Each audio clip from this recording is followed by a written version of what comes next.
माधुरी मोरे, मी शेगाव ऑफिसवरून आलेली आहे. आता तुमच्यापर्यंत यायचं कारण असं की सूर्या कंपनीचा हा गॅस सुरक्षा अभियान सर्व्हे चालू आहे. सर्व्हे अंतर्गत सिलेंडर ते शेगडीपर्यंत होणारे 4-5 प्रकारचे लिकेज वळके, त्याच्याबद्दल तुम्हाला 10 मिनिटाची माहिती दिली जाते. आता आपण सिलेंडर किती वर्ष झाले वापरत आहे? 15 ते 20 वर्ष झाली, त्यापेक्षा जास्त झाले असतील. पण कधीतरी याचा कलर चेंज झालाय का? नाही. याला लालच रंग दिलेला आहे. का लाल रंग दिलेला आहे? कारण की डेंजर वस्तू आहे ना, ती स्फोटक आहे आणि हा आंतरराष्ट्रीय बॉम्ब म्हणून घोषित केलेला आहे सरकारनं. आता हा जर का उभ्यामध्ये फुटला तर 8 मजली इमारत खाली आणते. हा जॉईंट जर फुटला तर पूर्ण एरिया कव्हर करते, कारण की प्रत्येकाच्या घरी टाकी भरलेली राहते. आणि खालचा जॉईंट जर फुटला तर 70 मीटरची विहीर फक्त 3 मिनिटात तयार करते. एवढा ज्वलनशील, घातक आणि स्फोटक पदार्थ आहे. ट्रेनच्या एका डब्यात जरी फुटला तर पुढचे 10 डबे कव्हर करते तो. एवढा ज्वलनशील पदार्थ आहे. सरकारची वस्तू आहे. सरकार आपल्या रेल्वे स्टेशनवर, बस स्थानकावर, विमानतळावर नाही देत का? नाही नेऊ देत, कारण की ज्वलनशील पदार्थ आहे तो. 2 मिनिटात 2 सेकंदाच्या टायमिंग पिरियड मध्ये त्याचा ब्लास्ट होऊ शकते, म्हणून ते आपल्याला नेऊ देत नाही. पण एवढी ज्वलनशील वस्तू आपण कुठे आणून ठेवली? आपल्या किचन मध्ये, आपल्या काळजाजवळ, म्हणजे आपल्या लेकरा बाळामध्ये पूर्ण, म्हणजे आपल्या पूर्ण जीवनाच्या प्रवासामध्ये आपण हा बॉम्ब वापरतो, आहे की नाही? पण हा बॉम्ब वापरत असताना आपल्याला काळजी घेतली पाहिजे. कोणती कोणती काळजी घेतली पाहिजे? सिलेंडर घेताना याच्यावरचा पहिलाच नियम काय की सिलेंडर लेते समय सील और वजन की जांच करे. आपण घेतो का वजन करून? नाही घेत. आपण सील चेक करून घेतो का? नाही घेत. तुम्ही सील कशाला म्हणता की आम्ही सिलेंडरची टाकी सील पॅक घेतो का? कशाला म्हणता तुम्ही? त्याच्यावरती निळ्या किंवा पिवळ्या कलरची पन्नी रेपर राहते, म्हणजे तुम्ही काय म्हणता आमची टाकी सील पॅक आहे. पण हे सील पॅक झालं का? नाही. आपल्या खिशाला लावलेला जो पेन आहे याचं टोपण काय काम करते? त्याचा समोरचा नोझल खराब होऊ देत नाही, म्हणून आपण लावलेले टोपण. तसंच कंपनीने याला काय लावलेले? डस्ट टोपण लावलेलं आहे. जर का याचा नोझल खराब झाला तर याच्यामध्ये धूळ मिट्टी जाणार आहे आणि याचा नोझल खराब होणार आहे. म्हणजे धूळ मिट्टी जाऊ नये, पाण्याने हा नोझल खराब होऊ नये म्हणून कंपनीने लावलेलं काय? डस्ट टोपण आहे ते. म्हणजे हे कुठल्याही प्रकारचं सील आहे का? नाहीये. मग आपल्या सील कशाला म्हणायचं? याच्या आतमध्ये जे काळ्या कलरचं वायसर आहे आणि उभा रॉड आहे, याची जर का सेटिंग व्यवस्थित झालेली असली म्हणजे आपलं सिलेंडर काय आहे? सील पॅक आहे. पण ते लिकेजही असू शकते, कारण की जेव्हा सायकल पंक्चर जर असली तर आपल्याला चेक करावं लागते, है की नाही? मग आपण काय करतो? पाणी टाकून त्याच्यामध्ये चेक करतो की आपली सायकल पंक्चर आहे का. तसं आपल्याला काय करायचंय? सिलेंडरमध्ये पाणी टाकून बघायचंय. आता बघा, हे सिलेंडर लिकेज आहे. आपली सायकल जर पंक्चर असली आणि पंक्चर माहित असताना पण आपण जर सायकल चालवत राहिलं तर कालांतराने काय होणार आहे? ते लिकेज वाढणार आहे, हे की नाही? ट्यूब खराब होऊ शकतो. मग हा पण लिकेज काय कालांतराने वाढणार आहे. मग हा लिकेज सिलेंडर आपण वापरायचा का घरामध्ये? नाही वापरायचा. एवढं जर लिकेज असलं त्यांना सांगायचं वायसर वगैरे व्यवस्थित करून द्या, ठीक होईल. पण जास्त प्रमाणात जर असलं ते रॉड मध्ये काय राहते? प्रॉब्लेम राहते. त्या रॉडचं जे तोंड आहे हे मोठं झालेलं राहते. म्हणून आपल्याला काय करायचंय? सिलेंडर घेताना त्याच्यामध्ये दारावरतीच काय करायचं? पाणी टाकून पाहायचं आहे. हे जर का याच्यामधून बबल्स वगैरे आले तर आपल्याला ती टाकी घरामध्ये घ्यायची नाहीये. म्हणजे आपल्याला हे लिकेज टाकी घरामध्ये वापरता येत नाही. आता ही जी लिकेज टाकी आहे याचं प्रेशर किती आहे? याचं प्रेशर 660चं आहे. विमानापेक्षा पण जास्त याचं प्रेशर आहे 660चं. विमानाचं 475. दोन्ही जर वन टाइम सोडले तर काय पोहोचल?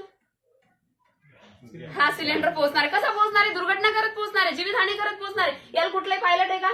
नाहीये. विमानाला पायलट आहे, याला कुठलाही पायलट नाहीये. म्हणून आपण याच्यासोबत कोणताही खेळ खेळू शकत नाही. म्हणून आपल्याला लिकेज सिलेंडर घरामध्ये घ्यायचा नाहीये. याच्यावरती दुसरा नियम आहे की उपयोग न होणे पर रेग्युलेटर बंद करे. आपण करतो का?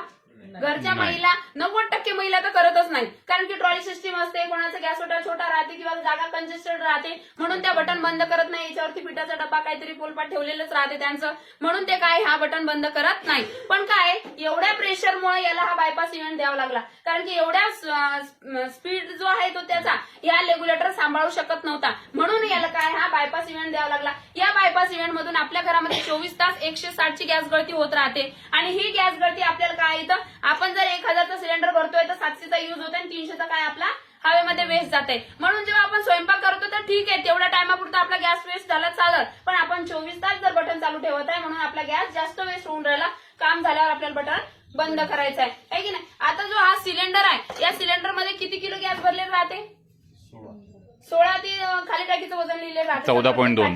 त्याच्यावर 14.2 म्हणजे 14 किलो 200 ग्रॅम टाकीमध्ये गॅस भरलेलं राहते. आणि हे जे लिहिलेलं आहे 15.7 16.2 असं जे आहे हे खाली टाकीचं वजन मेन्शन केलेलं राहते. हा जो पट्टा आहे ना हा पूर्ण याच्यावरती खाली टाकीचं वजन मेन्शन केलेलं राहते. आणि ह्या दोन्ही खांबावर पण खाली टाकीचं वजन मेन्शन केलेलं आहे. हा जो तिसरा खांब आहे याच्यावरती काय दिसतंय? 15.7च्या बाजूला जानेवारी 2029 पर्यंत एक्सपायरी. बरोबर, म्हणजे सरांना एक्सपायरी माहिती होती सर. तुम्ही घरचं सिलेंडर चेक करूनच घेता? नक्की घेता ना? बाकी सगळेजण घेता का एक्सपायरी चेक करून? सिलेंडरला एक्सपायरी आहे हे माहिती होतं का तुम्हाला? हे म्हणजे 3 मी सांगते ना सर, पण सरांना माहिती होतं म्हणून तेवढा मी एक्झाम्पल घेतलं.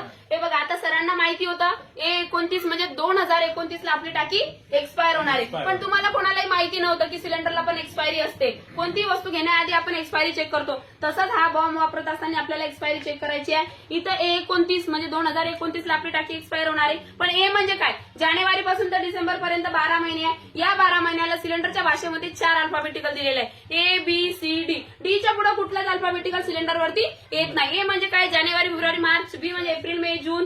सी म्हणजे जुलै, ऑगस्ट, सप्टेंबर. डी म्हणजे ऑक्टोबर, नोव्हेंबर, डिसेंबर. म्हणजे 3-3 महिन्यामध्ये काय केलं ते कन्वर्ट केलेलं आहे. म्हणून इथं आपल्याला काय करायचं, एक्सपायरी चेक करून घ्यायची आहे. आता तुम्हाला एक्सपायरी माहिती नव्हती, पण इथं जर A24 असतं तर एक्सपायर झालेली टाकी असती ती, हे की नाही? पण आता आपल्याला घरी जाऊन पण तुमच्या टाक्या चेक करा की नेमका कोणत्या इयर मध्ये चालू आहेत, है की नाही? म्हणजे काय झालेलं आहे, 98% टाक्या लिकेज आणि एक्सपायरी यायला लागल्या, कारण की आपल्या हलगर्जीपणामुळे आपण ते चेक करत नाही, म्हणून आपल्यापर्यंत तशा वस्तू येतात. आपण जर चेक केलं तर सगळं सुरक्षितच चालणार आहे. आता हा रेग्युलेटर आपण किती वर्षानंतर चेंज करतो? खराब झाला तेव्हाच करतो आपण. खराब होईपर्यंत त्याच्याकडे लक्ष देतो का? नाही. आपल्याकडे आपल्या ज्या वापरण्याच्या डेलीच्या ज्या वस्तू आहेत, एक वस्तूचं काम असते आपल्याला, पण आपल्याकडे 10 अवेलेबल असतात. उदाहरणार्थ शूज, साड्या, चप्पल, बूट, ड्रेस, है की नाही? स्वेटर पण घरचं घालायचं एक, बाहेरचं वेगळं, म्हणजे असं वेगवेगळे राहतात. पण हा जो आहे रेग्युलेटर, याच्यावर आपल्या पूर्ण फॅमिलीचा जीव अडकलेला राहतो, पण आपण हा चेंज करतो का? खराब झाल्याशिवाय चेंजच नाही करत. म्हणून आपल्याला दर 3 वर्षानंतर चेंज करावं लागते. का करावं लागते? सकाळी जर एकदा नॉक सुरू केला, झोपताना बंद केला, दिवसभरात 2 वेळेस प्रोसिजर होते, महिन्यात 60 वेळेस, वर्षात 720 वेळेस. म्हणजे याच्या आतमध्ये जी असलेली स्प्रिंग आहे ही कालांतराने तुटते, जीन्स ते खराब होते, आणि ती जर खराब झाली तर याच्यामधून काय होणार आहे? गॅस गळतीचं प्रमाण वाढणार आहे. गॅस गळतीचं जर प्रमाण वाढलं आणि लिकेज सिलेंडरचं जे गॅस गळती होऊन राहिली ती तर कंटिन्यू चालूच राहणार आहे, आणि याचं जर प्रमाण वाढलं तर इकडे जर एखाद्या वेळेस गॅसवर दूध वगैरे उसू गेला, भडका झाला, तर इथे यायला वेळ लागेल का? नाही वेळ लागणार. म्हणून आपल्याला दर 3 वर्षांनी काय करायचं, आपल्याला रेग्युलेटर चेंज करायचंय. आता हा पाईप सध्या वापरतो का आपण? नाही. आपल्याकडे कोणता आहे? ऑरेंज कलरचा आहे. ट्रिपल कोटिंग आहे, एक तारेचं आवरण आहे, एक रबरेचं आहे, आणि वरती त्याच्यावर पण एक्सपायरी लिहिलेली राहते. तो पाईप पण आपल्याला दर 3 वर्षानंतर काय करायचा आहे? चेंज करायचा आहे, बदलून घ्यायचा आहे बिलकुल. म्हणजे थोडा खराब झालाय, कापून परत लावा, ती सिस्टीम करायची नाही, कारण की त्याच्या आतमधला जो तार आहे हा एक्सपायर झालेला राहते, हा कालांतराने तुटलेला राहते त्याच्यामध्ये, म्हणून त्याच्यामधून गॅस गळती होत राहते. या पाईपमुळे काय, या 2010 मध्ये बंदी आलेली या पाईपवरती. का? कारण की मुंबईला पोलीस वसाहतमध्ये मोठी दुर्घटना घडली होती की तिथं काय झालं, मॅडमनी स्वयंपाक ड्युटीवरून आल्या, स्वयंपाक केला त्यांना एक वाईट सवय होती, त्या काय हा कॉक सुरूच ठेवत होत्या कंटिन्यू मध्ये, आणि स्वयंपाक केला त्यांनी, तावा ओट्याशी लावून ठेवला. तो तावा गरम होता, कालांतरानं काय झालं, त्या नळीवरती पडल्यावरती तर काय झालं, ती नळी बॅन झाली, आणि बॅन झाल्याबरोबर मॅडमला माहिती नव्हतं, स्वयंपाकाचं काम आवरलं म्हणजे परत त्या किचन मध्ये गेल्याच नाही, आणि जसं फॅनचं बटन ऑन केलं काही वेळानं, पण तिथं काय झालेलं होतं, पूर्ण गॅस पसरलेला होता. फॅनचं बटन ऑन केल्याबरोबर स्पार्किंग झाली आणि ब्लास्ट झाला. त्याच्यामध्ये 3 ते 4 कुटुंब तिथं ब्लास्ट झाले. लेडीज कुठलाय, जेंट्स कुठलाय काहीच कळालं नाही. म्हणून त्यांनी लवकर ऍक्शन घेतली आणि 2010 मध्ये त्याच्यावरती बंदी आणली. आपल्या सुरक्षित पाईप दिलेला आता ऑरेंज कलरचा, ज्याच्यामध्ये तारेचं आवरण राहते, है की नाही? पण तरी पण आपली सुरक्षा झाली आहे का? भारताची कंडिशन अशी की 15 ते 18 तासाला एका टाकीचा स्फोट होत आहे, पण आपल्या सुरक्षिततेसाठी आपल्याला काहीतरी उपाययोजना करावं लागणार आहे. आता आपण एवढं सुंदर घर बांधतो, तर घरामध्ये सगळ्यात आधी काय करतो, लाईन जर घेतली तर एमसीबी लावतो, है की नाही? एमसीबी का लावतो? कारण की आपल्या ज्या घरातल्या वस्तू आहे ह्या शॉर्ट सर्किट झाल्या नाही पाहिजे. शॉर्ट सर्किट जर झाले त्या खराब होणार आहे. दरवर्षी आपण एवढ्या महागड्या वस्तू घेऊ शकणार आहे का? दर महिन्याला आपण घेऊ शकणार आहे का? नाही. जर आता खांब्यावर लाईन 600 वॅटची चालत आहे, खांब्यावरून डायरेक्ट लाईन आपण घरामध्ये घेतली आहे का? आपण काय केले, 2 ठिकाणी स्टॉप दिलेले, त्याला 1 मीटर मध्ये दिला आणि 1 एमसीबी दिला. एमसीबी त्याच्यासाठी दिला की प्रमाणाच्या बाहेर जर व्होल्टेज आलं तर काय व्हायला पाहिजे, ट्रिप व्हायला पाहिजे, म्हणजे आपल्या घरातल्या वस्तू बिघडणार नाही. आता तसाच एक एमसीबी सूर्या कंपनीने याच्यावरती आणलाय की जो की आता आपल्या घरामध्ये होणारा जे लिकेज वगैरे आहे, स्मेल आहे, गॅसची स्मेल आहे, त्याच्यामुळे होणारे लिकेज भडके ते सगळे काय होणार आहे, इथं मेंटेन होणार आहे. पाहिलं आहे का तुम्ही? नाही. हे पाहिलंय तुम्ही पाहिलंय सर? सरांनी पाहिलंय. हे बघा, आता हे तुम्ही सगळ्यांनी पाहिलं असेल. हे सूर्या कंपनीचं गॅस सेफ्टी डिव्हाइस आहे आणि सरकारी गव्हर्नमेंट हॉस्पिटलमध्ये असते, म्हणजे गॅस मेंटेन करण्यासाठी. म्हणजे आपल्याला जेवढा गॅस पाहिजे तेवढाच मिळते याच्यानं. आणि सगळ्यात महत्वाचं म्हणजे इथून जो आपला आता गॅस गळती होऊन राहिली, आता पण कंटिन्यू मध्ये ती गॅस गळती चालूच आहे. पाणी टाकलं म्हणजे बबल्स दिसतात म्हणून आपल्याला तो गॅस दिसणार आहे, पण इथं 24 तास गॅस गळती चालू आहे, कारण की तो सिलेंडर लिकेज आहे. आता याच्यावर लावल्यावर जर आता याच्यामध्ये 660च्या प्रमाणात जरी लिकेज असलं तरी पण इथं आपल्याला दाखवणार नाहीये.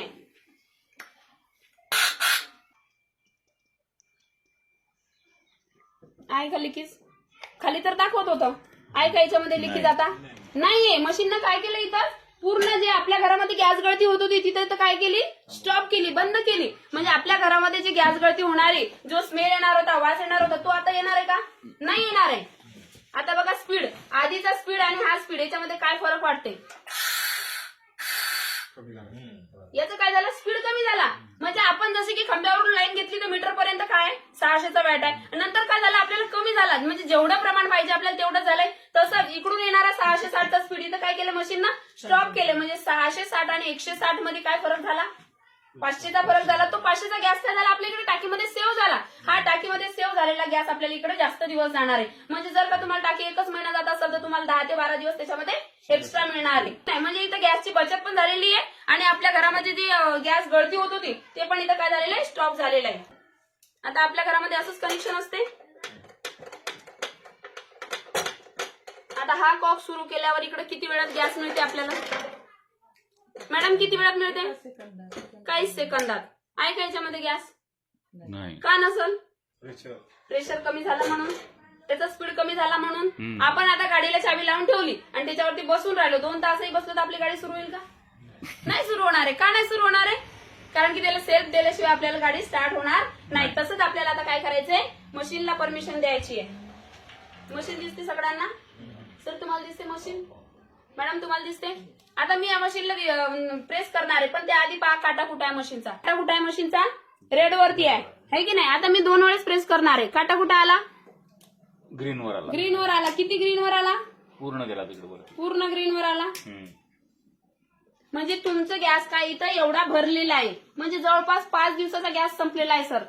आणि जसा संपणार आहे तसा काटा ग्रीनवर येणार, या रेडवर येणार आहे. ह्या ग्रीनवरचा इकडे रेडवर येणार आहे. या रेडवर आला म्हणजे आपलं सिलेंडर 3 दिवसामध्ये काय होणार आहे, खतम होणार आहे. मग आपल्याला 2-2 सिलेंडर वन टाइम भरून ठेवायची गरज राहिली का? मशीन तुम्हाला सांगणार आहे ना तिसऱ्या दिवशी तुमचं सिलेंडर खतम होत आहे म्हणून. मग आपल्याला 2-2 बॉम्ब घरात भरून ठेवायची गरज राहिली का? नाही राहिली. मशीन सांगणार आहे तुम्हाला 4 ते 5 दिवस आधी तुम्ही सिलेंडर भरून ठेवा, हे की नाही? वन टाइम एवढा बॉम्ब घरात भरून ठेवू नका. इथं आता रेडवर आलं म्हणजे तुमचं सिलेंडर 3 दिवसामध्ये खतम होणार आहे आणि खाली काटा पडला म्हणजे सिलेंडर संपलं. आता आपण इथे स्वयंपाक करत आहे. हा गॅस कसा पेटलाय? नॉर्मल मध्ये पेटला. आता स्वयंपाक करताना काही लेडीजचं काय होते, गुडघ्याचे वगैरे त्रास जर सुरू झाले तर त्यांना काय वाटतं की खाली बसून स्वयंपाक केला पाहिजे, है की नाही? खाली बसून स्वयंपाक शांततेनं केला पाहिजे. पण त्या काय करतात, ते तर करतातच, शेगडी खाली घेतातच. पण एखाद्या वेळेस भाजी वगैरे ठेवलेली त्यांची काय घाई असते, इकडे तिकडे फिरवत राहतात, पोलपाट वगैरे ठेवण्याची जागा ऍडजस्ट करतात. पण चालू कंडिशन मध्ये जर का एखाद्या वेळेस पाईप सटकला हा तर काय होईल, लिकेज होऊ शकते ना, कारण की हा चालू आहे. काढू का मग पाईप? हा मग काढू का?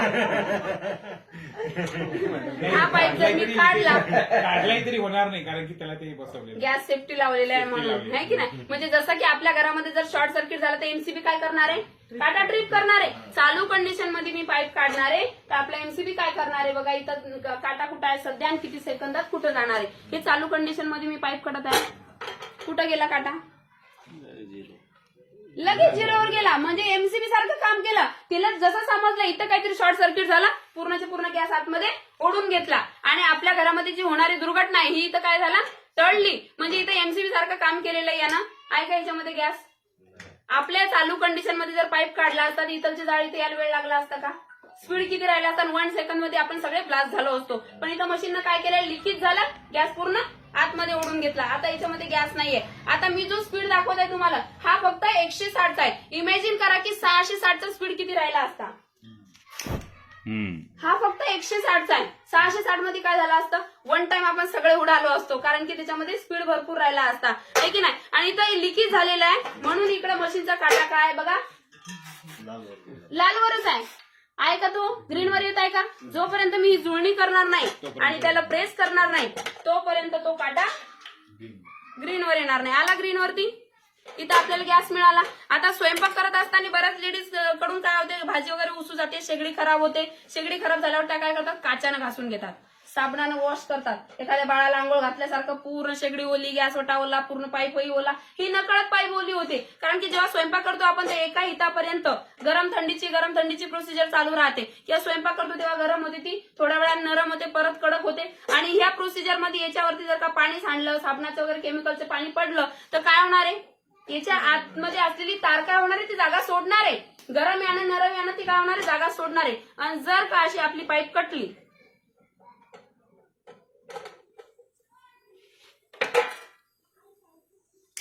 अशी जर का आग लागली तर लेडीज काय करणार आहे, स्वतःचा जीव घेऊनच बाहेर जाईल ना. मशीननं काय काम केलं बघा बरं. गॅस पूर्ण आतमध्ये ओढून घेतली, काटा ट्रिप केला, पूर्ण लॉक केला. इथं तुम्ही आता कशी लायटरही लावून ठेवले, दिवेही लावून ठेवले, तुम्हाला गॅस आहे का इथं? नाहीये. मशीननं काय केलं, तिला जसं समजलं लिकेज वगैरे झालं, म्हणजे आपल्या घरात जर 4 बर्नरची शेगडी असेल तर 4 बर्नरला पुरा एवढाच जाळ देते ती, त्यापेक्षा वाढला म्हणजे काटा आपोआप ट्रिप, म्हणजे तिला समजते काहीतरी दुर्घटना होणार आहे, म्हणजे ती काय करते, पूर्ण गॅस आतमध्ये ओढून घेते. आता इथं लिकेज आहे म्हणून बघा काटा येणार आहे का, ग्रीन वरती येणार आहे का. मी जोपर्यंत लिकेज काढणार नाही तोपर्यंत तो काटा इकडे ग्रीन वरती येणार नाही. मी त्याला 100 वेळेसही परमिशन दिली तरी पण तो काटा येणार नाहीये. आता मी लिकेज काढणार आहे.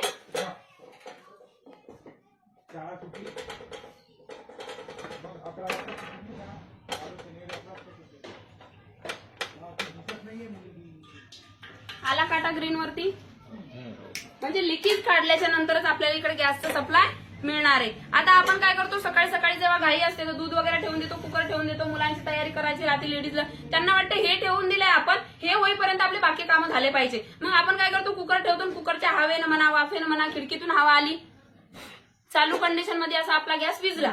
विजल्यावर आपल्याला किती वेळात कळते, इकडे सगळी कंडिशन चालू आहे, काटा कुठं आहे, ग्रीनवर आहे, आणि इथंही सप्लाय चालू आहे. बघा सर, असं हात नाही करून, फक्त बर्नरला हात नका लावू, बघा चालू आहे. आणि बारीक तुम्हाला आवाजही येत असेल की गॅसचा सप्लाय चालू आहे म्हणून, आहे ना. आता इथं जर गॅसचा सप्लाय चालू आहे तर आजूबाजूला यायला किती वेळ लागेल, चालूच आहे, लगेच येईल ना. आता मी जर सपोज इथं लायटर लावलं आणि लायटर लावल्याबरोबर इथं भडका झाला आणि या भडक्यात जर माझे हात भाजले तर मी लाखो करोडो रुपये खर्च केले तर नॉर्मल होईल का. जळालेली स्किन शेवटी जळालेलीच राहते, ते कधीच नॉर्मल होत नाही. प्लास्टिक सर्जरी जरी केली तरी नॉर्मल होणार नाही. आता इथं चालू असलेला गॅस आजूबाजूला यायला किती वेळ लागेल, 2 मिनिटात 2 सेकंदात येऊ शकते ना तो, कारण की इथं सप्लाय चालू आहे. आपल्या गॅसवरती काय झालं असतं, आपण इथं लावल्याबरोबर इथं लायटर लावलं तिथं भडका झाला असता, आहे की नाही. हाय का, हाय का, हाय का इथं, का नाहीये. आपण इथं जर चालू कंडिशन मध्ये जर का असे दिवे लावून ठेवले तर दिव्यामधलं तेल संपल, पण आपल्या घरामध्ये दुर्घटना होणार नाही. आता तुम्ही म्हणसाल इकडे तर काटाही रेडवरती पडला नाही, तर सप्लाय चालू आहे, दुर्घटना झाली नाही, म्हणजे गॅस सप्लाय बंद झाला का. बंद झाला असता तर काटा रेडवर गेला असता, पण इथं मशीनला समजलंय बटना थ्रू बंद झालेलं नाहीये. अचानक विजलेला गॅस येतो, तिनं काय केलं, परत 80% लॉक केला, फक्त 20% बर्नरला दिला. 20% मध्ये इथपर्यंतच प्रोसिजर त्याची चालू आहे, म्हणजे ते आजूबाजूला फैलू देणार आहे का. 20% वरती आपल्या घरात दुर्घटना होणार आहे का, कारण की तिनं 660चा प्रेशर काय केलेलं आहे, 160 वर आणून ठेवलेलं आहे, म्हणजे 100 वर आणून ठेवलंय. 100चं काय केलं, इकडे 20चा सप्लाय दिलाय. असे तुम्ही इथं दिवे लावले, तुमच्या घरात दुर्घटना होणार नाही. आहे का इथं गॅस चालू आहे, कंडिशन चालू आहे ना. हे काय आहे का इथं, आहे का नाहीये. इथं असे दिवे लावून ठेवले चारी कोपऱ्यावर 4, तरी पण दिव्यातलं तेल संपत पण तुमच्या घरात दुर्घटना होणार नाही. आता हा पेटणार आहे, त्याच्या तोंडाशी नेल्याच्या नंतर पेटणार आहे, आणि तेव्हा तिकडून काय होणार आहे, 100% सप्लाय सुरू होणार आहे. किती जवळ नेल्यावर पेटते भडका होते का बघा. झाला का भडका, नॉर्मल पेटला. आपल्या याच्यावरती झाला असतं का रेग्युलेटरवरती घरी, असं झालं असतं मॅडम. काय झालं असतं, जेवढा गॅस हे पसरलाय तेवढा भडका झाला असता, भपका झाला असता, त्याच्यात माझे हातही भाजले असते. पण इथं काय झालेलं आहे, मशीननं काय केलेलं आहे, अशा वेळेस आपल्या घराची काय केलेली, सेफ्टी केलेली, सुरक्षा केलेली आहे. जसं एमसीबी काम करणार आहे तसंच ते करणार आहे. आता तुम्ही म्हणसाल आम्ही हा आठवणीनं बटन एक बंद करत होतो, तुम्ही 2ही बटन सांगता, त्याला प्रेसही करायला सांगता नेहमी. पण एकदा आपण इथं असं लावलं, त्याला 2 वेळेस प्रोसिजर दिली, बस इथंच चालू इथंच बंद.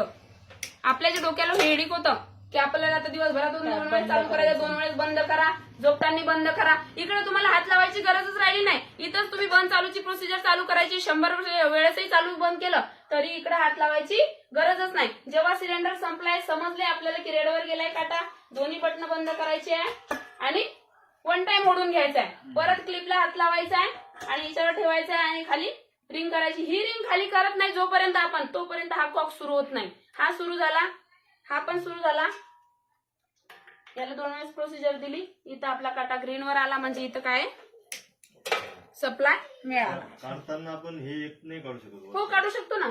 आपण हे एकही काढू शकतो, बदलायचं असलं समजा हे एकही काढू शकतो, दोन्ही वन टाइमही काढू शकतो. मग सिलेंडर संपलं तर सिलेंडर फक्त बदलायचं. तेवढंच. हा. सिलेंडर संपलं तर तुम्हाला डायरेक्टली काढायची गरज आहे. दोन्ही काढून घ्यायचे आणि दोन्ही तिकडे लावून द्यायचे. हा, एकच तर. बर दोन्ही दुसऱ्याला लावून द्यायचे. म्हणजे एकच रेग्युलेटर एकच होऊन जाईल ना आपलं हा हा पूर्ण. पूर्ण तो पूर्ण set. वन टाइम लावा वन टाइम काढा. जेव्हा काहीतरी बिघाड असते तेव्हाच आपल्याला एक एक काढून हे करायचं आहे. आता बघा या मशीनची माहिती देते थोडी. ही मशीन सूर्या कंपनीचं प्रोडक्ट आहे, जे सूर्या कंपनीच्या शेगड्या आपण 40 वर्ष झाली वापरत आहे घरामध्ये आणि त्याला अजूनपर्यंत ठीकठाक आहे. त्याला कुठल्याही प्रकारची रिपेअरिंग करायचे काम नाही पडत. आणि जे सूर्या कंपनीचे आपण लाईट वापरत आहे, लाईट कोणत्या बेसवर आणतो आपण? सूर्या कंपनीचे गॅरंटी पिरियड वरती आणतो ना. त्याची वॉरंटी आहे का? आपण 50,000चा टीव्ही जो घेतो तो कशावर घेतो? तो वॉरंटीवर घेतो. गॅरंटी आहे का? नाही. तसंच हे सूर्या कंपनीचं प्रोडक्ट आहे, आपल्या भारतातली कंपनी आहे आणि मेड इन इंडियाची एक चायना वगैरे कुठली नाहीये. या डिव्हाइसची लाईफ आहे 30 वर्ष आणि याची गॅरंटी 5 वर्षाची. 5 वर्षाच्या गॅरंटी पिरियड मध्ये जर काही खराब झालं तर कंपनी काय करणार आहे? तुम्हाला पीसला पीस रिप्लेस देणार आहे. आणि याच्यावरती एक इन्शुरन्स दिलेला आहे. पण हे काय झालेलं आहे? डिव्हाइस आयसो प्रमाणे झालेलं आहे. जे आयसोच्या प्रमाणे एसटी महामंडळाच्या बसला आहे, ट्रेनला आहे, ते आयसो प्रमाणे या मशीनला दिलेलं आहे आणि इन्शुरन्स कार्ड दिलेला आहे. जर का आपल्या घरामध्ये मशीन बसवलेली असताना जर का दुर्घटना झाली तर 1 करोड पासून तर 15 करोड पर्यंत त्याचा इन्शुरन्स दिलेला आहे कंपनीनं. आणि आता तुम्हाला प्रश्न पडला असेल की याच्या प्राइसचा पडलाय का नाही? हो. सांगू की नको सांगू? सांगू का? आता याची आज रोजी प्राइस आहे 4,999 म्हणजे कंपनीची प्राइस आहे. आणि हा डोअर टू डोअर सर्वे चालू आहे याचा. पण सर्वे अंतर्गत तुम्हाला माहिती कोणत्याही वस्तूचे काय होते? किंमत कमी होऊन जाते. कारण की काय झालेलं राहते? Company to direct customer selling चालू राहते. आणि जेव्हा हा प्रोजेक्ट तुम्हाला एजन्सीवरती येणार आहे तेव्हा तुम्हाला याच किमतीत काय करावं लागणार आहे? डिव्हाइस घ्यावं लागणार आहे. कारण की कंपल्सरी होणार आहे. 1 ते 2 वर्षामध्ये कंपल्सरी होणार आहे. ज्याच्याकडे हा डिव्हाइस असेल त्यांना सिलेंडर मिळेल, अन्यथा मिळणार नाही. कारण की हा प्रोजेक्ट जेव्हा पूर्णपणे होईल सक्सेस तेव्हा हा एजन्सीवरती जाणार आहे. म्हणजे आज रोजी याची मार्केट प्राइस आहे 4,999 म्हणजे 5,000 रुपये. पण आम्ही जेव्हा हे करतो, सेल करतो, तेव्हा हे 2,699 म्हणजे 2700 रुपयामध्ये तुम्हाला काय आहे? मशीन पडणार आहे. प्लस याच्यावरती नळी लायटर फ्री दिलेला आहे. नळी लायटर काय केलेलं आहे? याच्यावरती फ्री दिलेलं आहे. तुमची जर का नळी खराब असली तर ते डिव्हाइस काम करणार आहे का? नळी जर खराब असली तर काम करणार नाही. म्हणजे ताबडतोब तुम्हाला काय 300चा तिथं फटका आहे, 280चा. आणि वॉटरप्रूफ लायटर आहे. हे तुमचं लायटर जर का पाण्यामध्ये 24 तास जरी पडलेलं राहिलं तरी फुल सर्व्हिस देणार आहे. आपल्या घरातलं लायटर पाण्याच्या टचमध्ये जरी गेलं तरी काय होते? बंद पडून जाते. आणि 100 रुपयाचा आपल्याला दर 8 दिवसाला फटका बसतो. तसं हे 200 रुपयाचं लायटर तुम्हाला त्याच्यावरती काय म्हणजे एकूण 500 रुपयाच्या वस्तू तुम्हाला त्याच्यावरती फ्री दिलेल्या आहे. एसटी क्रमांकाचं बिलही आहे. हे बिल बुक भरलेलं आहे. थँक्यू.